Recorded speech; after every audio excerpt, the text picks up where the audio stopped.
Assalamualaikum warahmatullahi wabarakatuh.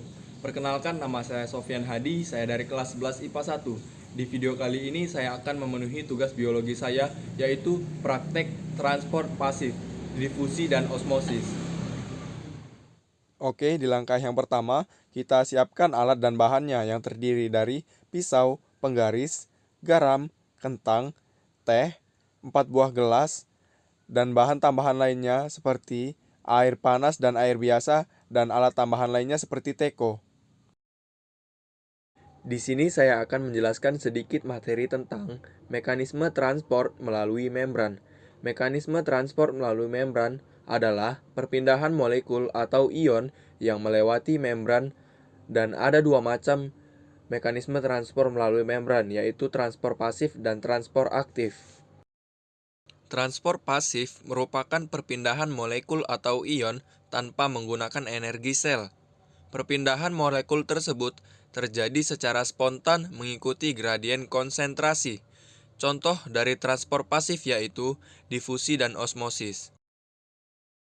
Difusi adalah perpindahan molekul-molekul zat dari konsentrasi yang tinggi ke konsentrasi yang lebih rendah, baik melalui membran plasma ataupun tidak.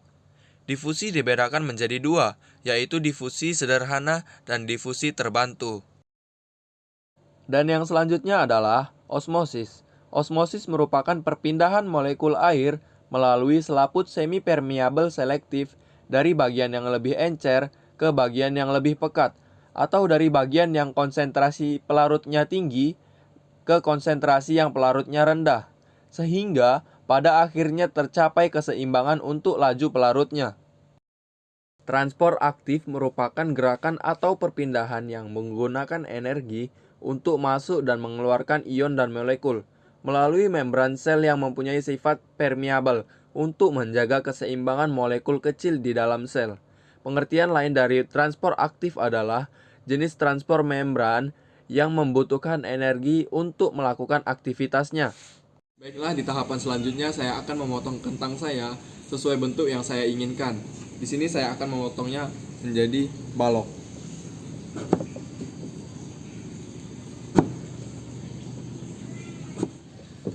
Nah, inilah bentuk kentang yang sudah saya potong seperti balok. Nah, di sini kita akan mengukurnya menggunakan penggaris. Nah, di sini tampak ukuran kentangnya berukuran 4 cm karena saya di sini ngambilnya dari 1 cm, maka ujungnya di 5 cm. Nah, selanjutnya saya akan menempelkan kertas label saya di masing-masing gelas yang sudah saya siapkan.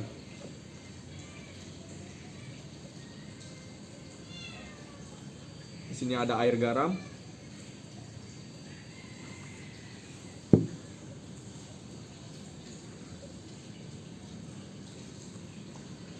Yang kedua ada gelas untuk air panas.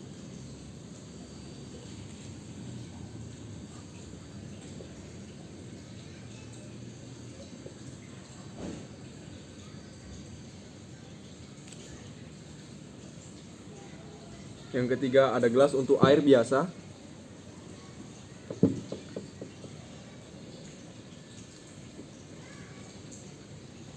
Dan yang terakhir ada gelas untuk air biasa lagi. Baiklah, di tahapan selanjutnya kita akan memisahkan gelas-gelas ini menjadi dua jenis, yaitu untuk difusi dan osmosis. Untuk gelas difusi, kita akan menggunakan gelas air biasa dan air panas.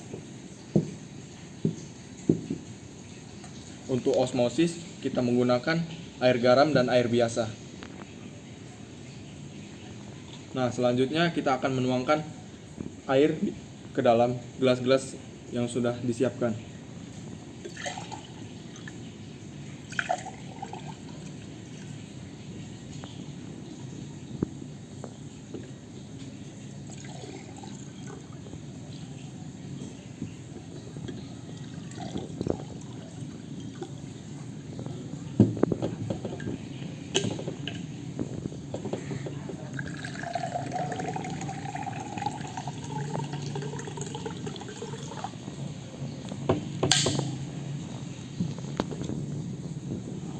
Nah, setelah itu kita bisa memasukkan bahan-bahan yang sudah kita siapkan tadi. kita akan memasukkan ke teh, ke air panas dan ke air dingin, air biasa.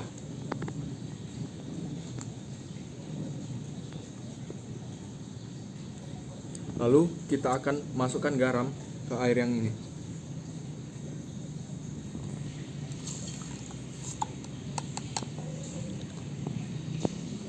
Setelah itu, kita masukkan kedua buah kentang ini ke dalam air garam dan air biasa. Nah, di saat ini kita tinggal menunggu proses difusi dan osmosis. Untuk proses difusi, kita akan memantau setiap 3 menit sekali. Dan untuk proses osmosis, kita akan menunggu selama 15 menit. Nah, kita sudah memulai stopwatch-nya. Kita akan menunggu selama 3 menit pertama untuk proses difusi dan 15 menit ke depan untuk proses osmosis. Nah, di 3 menit pertama, air biasa mengalami perubahan menjadi warna kuning dan air panas mengalami perubahan menjadi warna merah kecoklatan. Selanjutnya di menit 3 yang kedua, air biasa sudah mulai berwarna kuning kecoklatan dan air panas mulai berwarna coklat. Selanjutnya masuk ke menit 3 yang ketiga kali, di mana air biasa sudah mulai berwarna kuning kecoklatan, namun agak sedikit pekat beda dari yang sebelumnya, dan air panas sudah mulai berwarna kecoklatan. Nah, sekarang kita sudah mulai masuk ke menit 3 yang keempat kali, di mana air panas sudah berwarna coklat pekat dan air biasa memiliki warna coklat pudar. Nah, sekarang kita sudah masuk ke puncak proses difusi, yaitu menit 3 yang kelima kali, di mana air panas sudah berwarna coklat pekat dan air biasa berwarna coklat.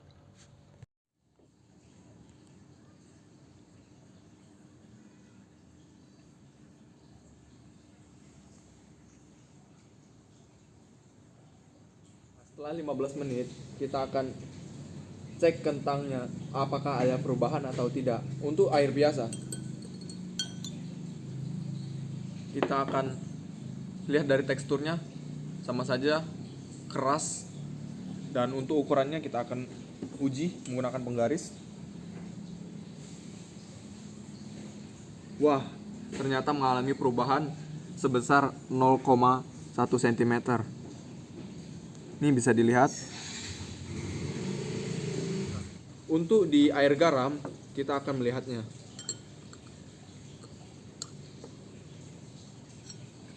Dari tekstur bisa dilihat sangat lembek ya,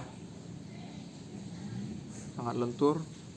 Dan dari ukurannya kita akan menguji menggunakan penggaris. Nah, ukurannya mengalami penyusutan sebesar 0,1 cm juga. Nih bisa dilihat ya.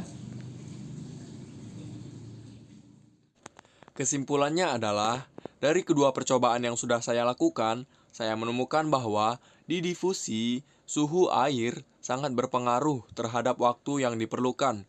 Karena ketika suhu air tinggi, hanya butuh waktu yang sebentar agar air tersebut mengalami perubahan. Namun, jika air yang digunakan memiliki suhu rendah atau normal, maka butuh waktu yang cukup lama agar air tersebut mengalami perubahan. Di osmosis, saya menemukan bahwa kentang yang dimasukkan ke dalam gelas air biasa tidak mengalami apa-apa, namun hanya mengalami pengembangan saja, karena direndam di dalam air yang normal, sehingga volume dari kentang tersebut bertambah. Lain halnya dengan kentang yang dimasukkan ke dalam gelas yang berisi air garam, karena mengalami perubahan, yaitu kentang menjadi lunak dan volumenya mengecil. Mengapa mengecil dan lunak? Karena hal yang menyebabkan kentang berubah teksturnya setelah direndam menggunakan campuran air dan garam dapur adalah konsentrasi dalam sel kentang lebih rendah daripada konsentrasi air dalam larutan garam dapur. Sehingga zat-zat dari dalam kentang akan berpindah ke dalam larutan dan menyebabkan teksturnya semakin lunak dan lembut serta ketebalannya semakin berkurang. Sekian video praktikum transport pasif osmosis dan difusi dari saya. Wassalamualaikum warahmatullahi wabarakatuh.